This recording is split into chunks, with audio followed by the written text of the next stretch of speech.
So, hey guys, this is Ramod Raj, and you're welcome in this video. I'm aspirant of competitive exams, and I'm a clear exam, and I take 2 times AFO exam and 2 times UPPL exam. And now you'll think why I'm telling you all these facts. So the thing is that I cleared only Army clear exam, but I couldn't clear Air Force exam or UPPL exam. Because my math was weak and I was skipping with math. मुझको ये लग रहा था कि बिना math के मेरा काम हो जाएगा because I am very good in English. मतलब वेरी गुड क्या कहूँ, मतलब इंग्लिश में हो जाते हैं मेरे. अगर 20 का पूर्णांक कहते हो तो मेरे 17-18 आ ही जाते हैं. तो इस वजह से मुझको ये लगता था कि या इंग्लिश के सारे हो जाएगा काम.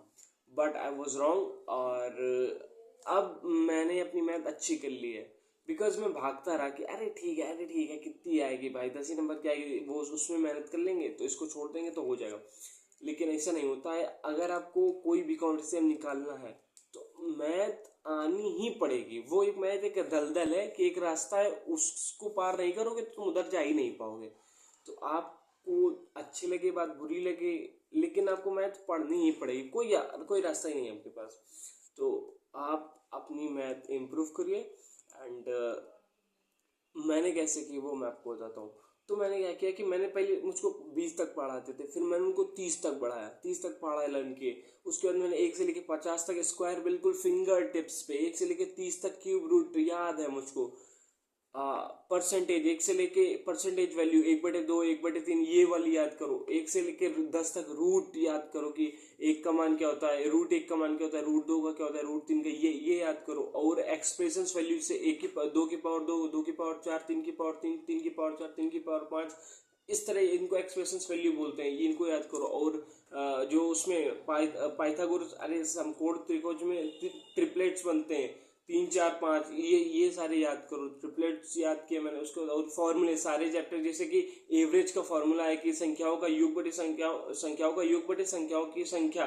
मतलब संख्या मतलब वो जो क्या उनको बोलते हैं, कुछ भी है लिखे, कोई सीक्वेंस लिखा है कि उनका योग अपॉन उनकी संख्या एवरेज होता है. और कई सारे फॉर्मूले सब चैप्टर्स के अलग अलग, नंबर सिस्टम के n+1/2, ये सारे फॉर्मूले होते हैं. तो इनको लर्न करो. क्योंकि जब तो और कैलकुलेशन, सबसे ज्यादा कैलकुलेशन की अलग से एक प्रैक्टिस होती है कि तुमको डेली मैथ्स के वो मल्टीप्लाई करना है, तुमको डेली एडिशन करने, ये सारे अलग अलग प्रैक्टिस की जाती है. और इनको रेगुलर करना पड़ता है, मतलब 2 से 3 दिन के बीच में करना ही पड़ता है. और कुछ कॉन्सेप्ट्स होते हैं, जैसे एलिगेशन होता है, डेविएशन होता है, मतलब कई सारे कॉन्सेप्ट्स होते हैं, सक्सेसिव होता है. ये सारे आपको समझने पड़ेंगे कि किस तरह से हो रहा, कैसे हो रहा है. तब जाके आप जब मैथ में क्वेश्चन लगाने बैठेंगे, बिकॉज मैथ में ये नहीं कि कॉन्सेप्ट आ गया आपको, अगर आपकी कैलकुलेशन वीक है तो कॉन्सेप्ट आते हुए भी आप सॉल्व नहीं कर पाएंगे. This is a fact.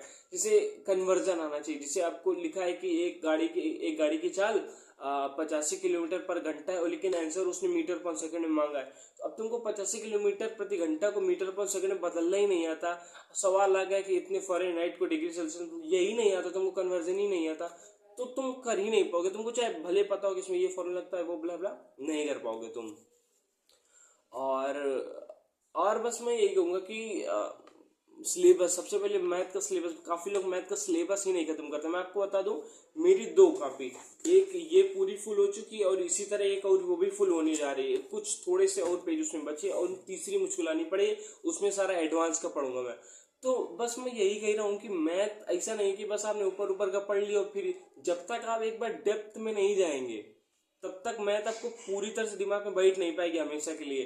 वो आप इतना उसी तरह होगा आपके साथ कि हाँ सर से पढ़ते हैं तो आ जाता है, अपने आप से करते तो नहीं आता, कभी नहीं आएगा जब तक तुम पूरी एक बार सिलेबस नहीं खत्म करोगे. उसके बाद उसका रिवीजन नहीं करोगे. 2 से 3 बार रिवीजन कर लिया, तुमने प्रैक्टिस अच्छे से कर ली जब तुम पढ़ रहे थे.